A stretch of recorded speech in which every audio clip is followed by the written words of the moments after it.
Welcome to First and Main, the City of Winston-Salem's podcast about the staff and the programs that serve the Twin Cities residents each and every day. Today, I have been joined by Jeff Fansler, the Director of Transportation, and we're going to talk about that new parking app that everybody is commenting on. It's all over socials and everything else. And we're going to talk about some of those construction projects that Jeff and the Transportation Department have going on to try to make City of Winston-Salem a little bit better and easier to get around in. So if you guys are with me, stick around. We're about to get into it. Okay, guys, I am joined here today by our Transportation Director, Mr. Jeff Fansler. Jeff, welcome to the show. Good afternoon. Good afternoon. I got a couple little questions, but before we get into the real questions, can you tell us a little bit about yourself and what you do for the City of Winston-Salem? Yes, I can. I appreciate that. So I'm Jeff Fansler. I have the great pleasure of being the Director of Transportation for the City of Winston-Salem.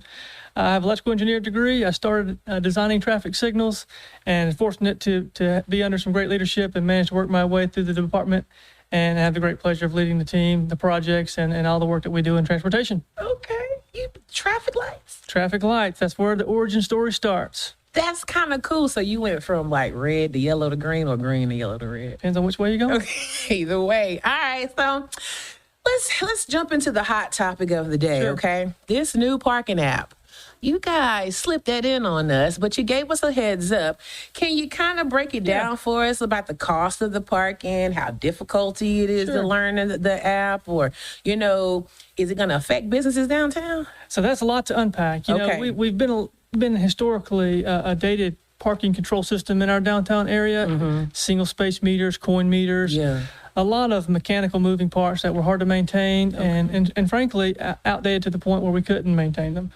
And so we spent a lot of money, a lot of time, effort subsidizing and trying to limp those systems along. And what we found through a parking study and then ultimately some benchmarking peer cities that we need to right size our parking system. That's what's and up. so we went out and we did some competitive proposals and reviewed those and found a better provider. And we chose to go with a modern mobile device technology that allows us to interface our parking system with a mobile device. Okay, cool. So, is there like a phone number that you could call if you have trouble navigating through the app? So there's two main ways to interface with the app. What we prefer is that you download the app. So you may go to Google Play, or the App Store, and simply download the Pay by Phone app. It's very user-friendly. It prompts you to enter your vehicle and then enter how long you might choose to stay and pay for that and reserve that parking time.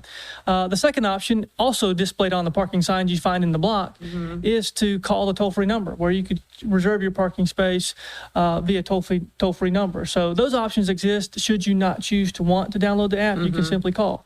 And those are some options that we want to provide to make as much use of our parking space as attractive as we could to invite folks to park downtown. That's kind of crazy. So there is a phone number you can use to reserve a space downtown as well as just using the app when you find your own space. That's right. And that was intentional to make sure folks had that option. That's what's up. I like that. Well, thanks for sharing that. Now, let's get into some of these new traffic pattern signs and all this new traffic stuff.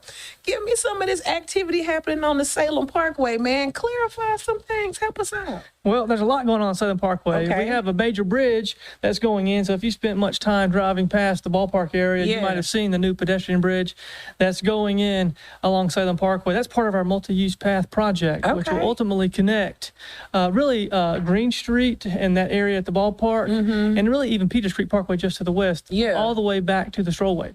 And so this is really a phase one project where we're going to develop and build this multi-use path. It'll provide some east-west connectivity, allow folks that maybe want to access downtown another choice as opposed to taking a vehicle.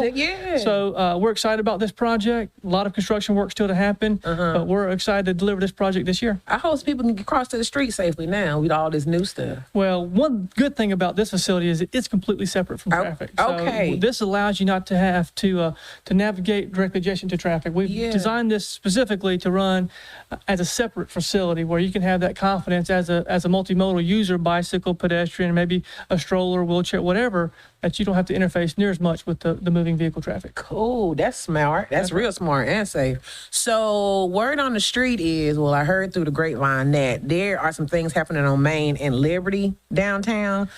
Now, it was already confusing when they made the first change. Y'all adding some more adjustments? So you're right. Okay. One of the things going on too, and so if you've been traveling anywhere downtown, especially on Liberty Main, you've noticed some heavy construction going on, particularly south of Salem Parkway. Yeah. That's part of our Liberty Main two-way conversion project. And so if you remember, a few years ago, we did 1st and 2nd Street two-way conversion. I remember that. Well, that was part one of a two-part project, and that was ultimately to also do Liberty Main as a two-way conversion. So why do that? Why do that, right? Yeah. And I think the reason for that is we did a study back when we reconfigured Salem Parkway, and we said, okay, we're changing the interchanges, we're changing how you access downtown. Yeah. How will that affect downtown streets? And what we found is that, well, we have a lot of dated one-way, high-capacity, 3 lanes in one direction, high-speed corridors, and we thought, you know what? Now that the interchanges are moving, let's promote more walkability. Let's promote maybe some more two-way circulation to folks can navigate businesses and ingress and egress a little bit, maybe more efficiently. And so we introduced this concept, and it was voted on by City Council, approved, funded, and we're working on it now. Y'all working hard too. I just drove past there on my way in here, and let me tell you something. It was fun to navigate. That project will convert Liberty Main to two-way traffic from Brookstown, really from Old Salem, all the way to Martin I saw Luther that. King. That's right. We can still pass the Teapot. You can. You can. That's what I was hoping for. Okay. What about the crosswalks that you guys are doing over on University and Coliseum?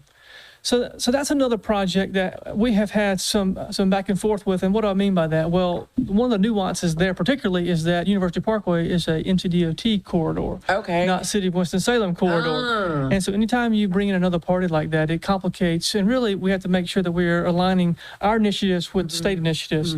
Long story short, we've looked at a comprehensive pedestrian treatment there for a little while that included geometry changes to that intersection. What we landed on was there was too many impacts to vehicle traffic, too many impacts to the overall flow of a very high traffic corridor. And so what we found is that we wanted to take a step back, redesign the intersection for traffic signal improvements. And so what we funded and what we will be moving forward with are comprehensive pedestrian traffic signals.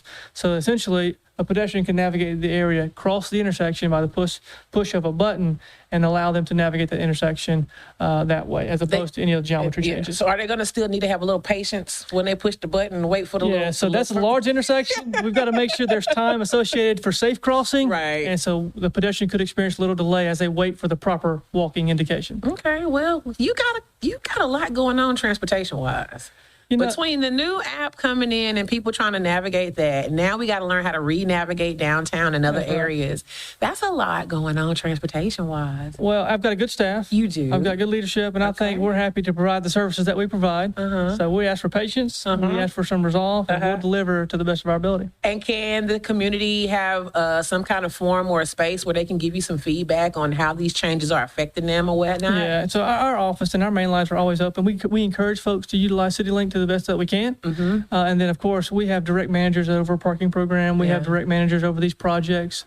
And so we invite folks to interface with us to ask questions because we hope that we deliver the right product for the folks that will use it. Yay, cool beans. Can you tell me a little bit about any of the new DOT issues, projects, or things you guys got coming up? Yeah, one of the things I think is really important for us to be aware of and for the community to be aware of really is Winston-Salem DOT is right now embarking on a major comprehensive transportation plan update. We're going to look at all modes of transportation, and we're going to project our needs out to calendar year 2050. And we're really going to document the overall transportation demand and need for all modes through this comprehensive transportation planning effort. So there are a number of public engagement sessions. There's a number of, a lot of information that we published about this comprehensive plan update. And one takeaway we want the public to know is to plug in, get the information, tell us what infrastructure needs you may want to see in your community and how it could benefit your quality of life, and tell us how we can improve this city. So plug in and let us help us make this comprehensive plan something we can all embrace. Jeff, that's what's up. That's you right. rock. Well, that feels like a good note to end it on. Jeff, thank you for taking time out to educate me and the listeners on these projects. And I want to thank you for joining us here on First and Main. With every episode, we hope to keep you informed about how your government is working to serve all its residents. If you'd like to learn more about these topics we discussed today, check out the links in the description, or you can visit cityofws.org/firstandmain. And while you're there, don't forget to subscribe to our feed or just search us up and subscribe on your favorite podcasting platform. You'll find us under First and Main. If you have ideas for future episodes, we want to hear from you. Email us those ideas at First and Main. First and Main at cityofws.org. That's how you can do it. Until next time, I'm Brandii Little, reminding you that when we work together, Winston-Salem thrives.